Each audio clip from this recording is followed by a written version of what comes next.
Hi everyone, I'm Catherine Fearns. I am a crime writer. I do have blue hair today. Like a lot of people, I've been doing some lockdown hair desperation experiments. And it was purple last week, but it's now blue and it's going suspiciously grey. So I think I'm going to go purple again later. Anyway, not here to talk about hair, here to talk about crime writing and my books. First of all, a big thank you to the UK Crime Book Club. You've been so supportive of my writing since the beginning. Really happy that you're doing this virtual festival and really proud to be involved. I have written 3 crime thrillers, all published by Crooked Cat's Darkstroke imprint. They are called Reprobation, Consuming Fire and Sound, and together they form a trilogy.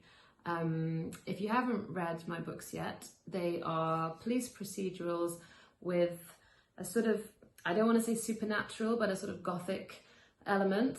And they bring in themes of religion and science and philosophy and lots of music, because I'm a music journalist as well.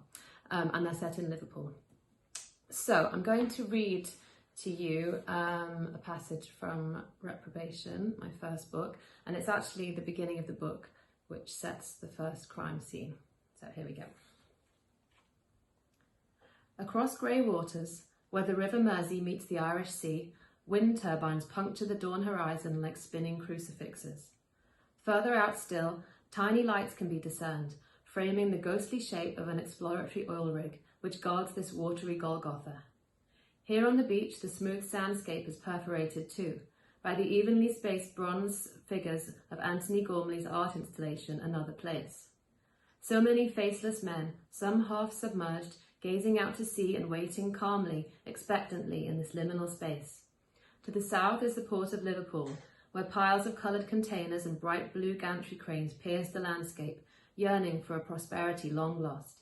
And to the north, as the beach recedes into sand dunes and forest and piles of war rubble, here too is a crucifix.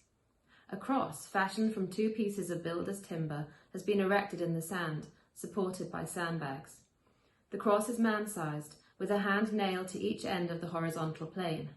The naked body in between the hands does not hang forlorn and Christ-like, but is tied rigid and undignified to the vertical plank. Its skin is papery and grey, in the early stages of decomposition.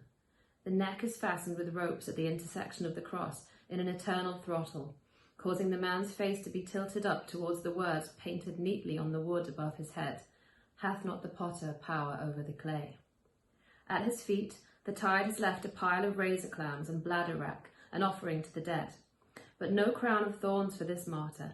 Instead, across his forehead, a deep carving in which the blood has long dried, leaving the clear dark outline of an image, an inverted axe with a double blade.